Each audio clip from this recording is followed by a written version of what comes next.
a player of Ohio State laying flat on the field. Didn't know. I just immediately started praying. Didn't know who it was. A few minutes later, the announcer came on and said, Daniel Boone Herron. He was knocked out cold.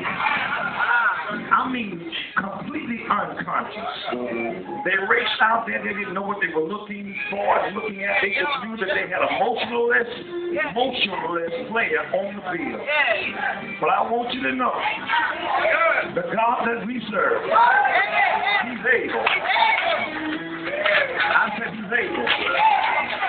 Brother Mark brought some pictures to me. And he said, you got to look at this, Reverend. He said, you got to look at what's on this board. This boy had God's son. He had all kinds of scriptures all over him. Had his mama's name, my name over him. I want you to know the Lord spared his life. He could have been paralyzed. He could have been in a wheelchair.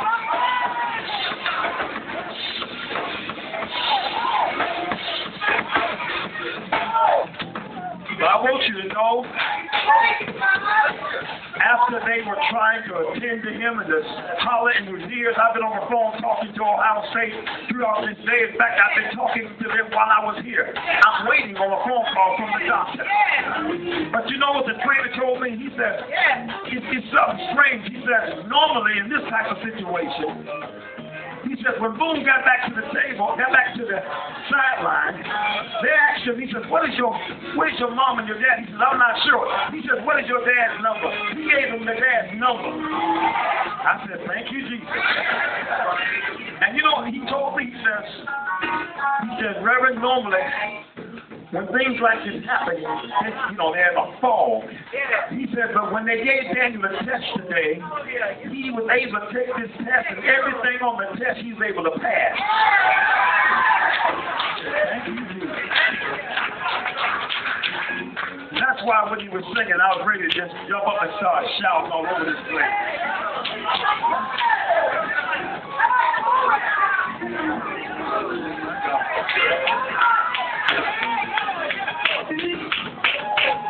Can you imagine what it's like when your child is traveling 1,200 miles away? You can't get to him.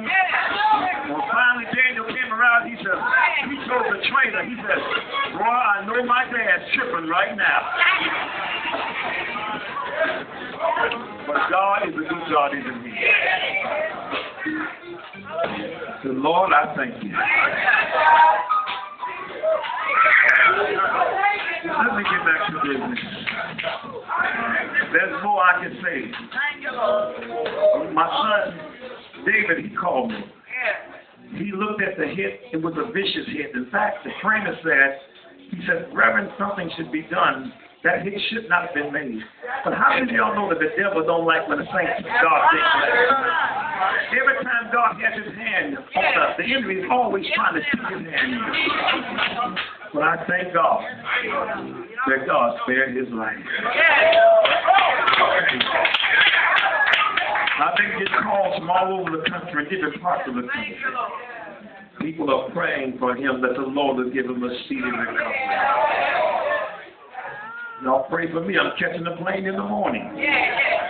Going to New Orleans for my older son. Pray for him as well. Tomorrow night on Monday Night Football.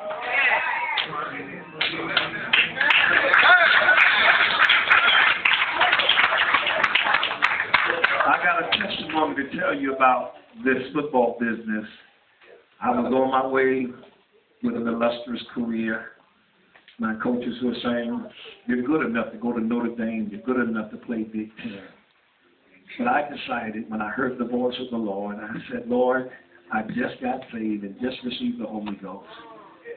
And you know, I was one of them kind of players that knock you down real good and said, guess what, it'll be harder the next time I hit you. I said, get used to this because this is going to be a long day for you. But the Lord spoke to me when I was getting ready to hit somebody who knocked me down. The Holy Ghost said, what did you say? And I just decided in my mind that I wanted the Holy Ghost more than I wanted anything else. I walked away from football.